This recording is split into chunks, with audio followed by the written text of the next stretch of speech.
मराठी मॅट्रिमोनीवर मिळतो सगळ्यात जास्त चॉईस। मराठी मॅट्रिमोनीने लाखो स्थळं जुळवली आहेत। यापेक्षा चांगली गोष्ट काय असू शकते? मराठी माणसांची number 1 choice Marathi matrimony. Pankaja मुंडेंचे जे पीए होते यांच्या पत्नीने सुसाईड केलं, त्या प्रकरणामध्ये आता काय अपडेट आहे? फॉरेन्सिकची टीम त्याच्या घरी पोहोचलेली आणि पोलिसांनी त्याला ताब्यात देखील घेतलं। कायदा हा सर्वांकरिता सारखा आहे।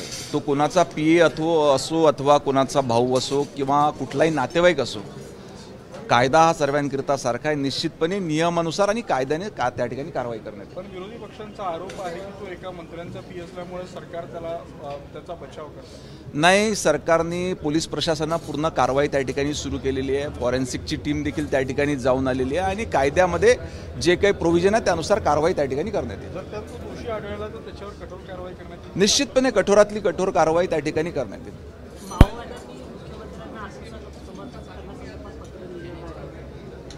आपण बघितलं आहे की हा राज्याचं गृहमंत्रीपद जेव्हापासून देवेंद्रजी फडणवीस यांनी सांभाळलेलं आहे, त्या ठिकाणी मुख्यमंत्री असो किंवा राज्याचे गृहमंत्री म्हणून काम करताना अनेक नक्षलाईट हे त्या ठिकाणी आत्मसमर्थन त्यांनी त्या ठिकाणी केलेलं आहे।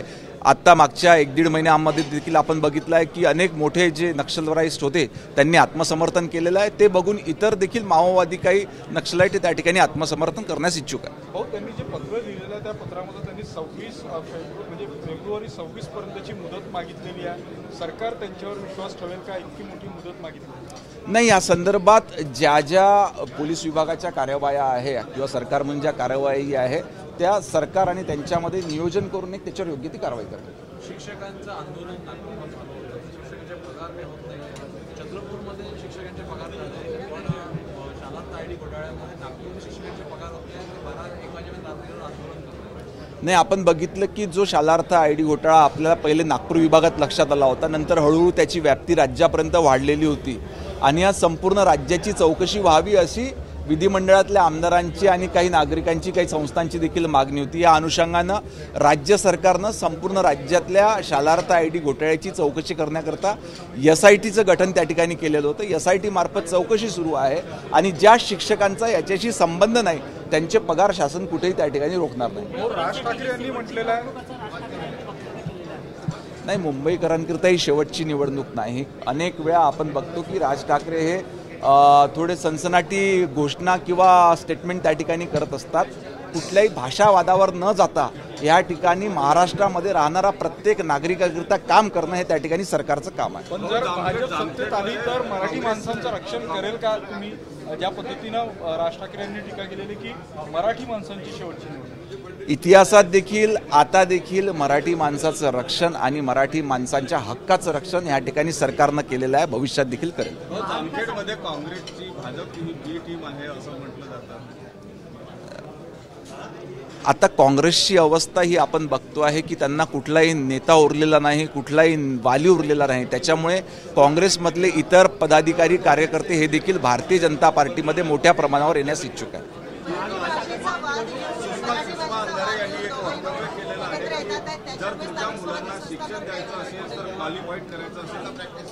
भाषावाद निर्माण करून त्या ठिकाणी राजकारण करण्याचं काम ठाकरे बंधूंच्या माध्यमातून इतिहासात देखील झालेलं आहे, आता देखील झालेलं आहे। परंतु राज्यातली जनता ही सुज्ञ झालेली आहे, असा कुठल्याही भाषावादाचा परिणाम त्या ठिकाणी होणार नाही। सुषमा अंधारेने एक वक्तव्य केलं आहे की तुमच्या मुलांना जर चांगलं क्वालिफाईड करायचं, चांगलं शिक्षण द्यायचं असेल तर इथल्या उमेदवारांना निवडून द्या, अन्यथा त्यांना जर पिस्तूल द्यायचं असेल तर तुम्ही बघा।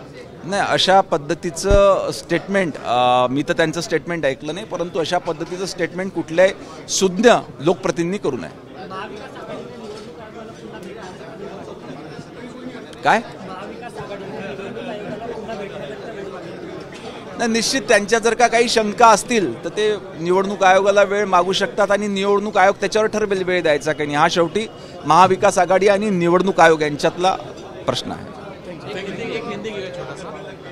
सर, ये बताइए, माओवादियों ने एक लेटर लिखा है महाराष्ट्र मध्य प्रदेश में से, उन्होंने एक लिमिट मांगी है कि वो सरेंडर करना चाह रहे हैं।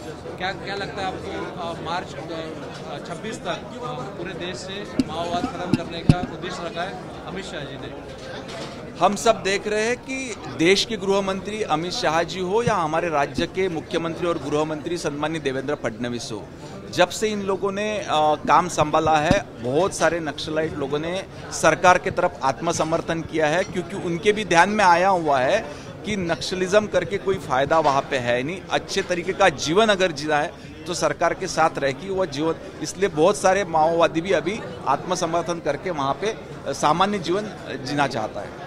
ये जो पहल की है माओवादियों ने, इस बारे में कुछ उनको ये दिया जाएगा, रिस्पांस दिया जाएगा? नहीं, इस पे वरिष्ठ लोग चर्चा करेंगे और सरकार उनके साथ में समन्वय साधेगा। मराठी मॅट्रिमोनीवर मिळतो सगळ्यात जास्त चॉईस। मराठी मॅट्रिमोनीने लाखो स्थळं जुळवली आहेत। यापेक्षा चांगली गोष्ट काय असू शकते? मराठी माणसांची नंबर 1 चॉईस मराठी मॅट्रिमोनी।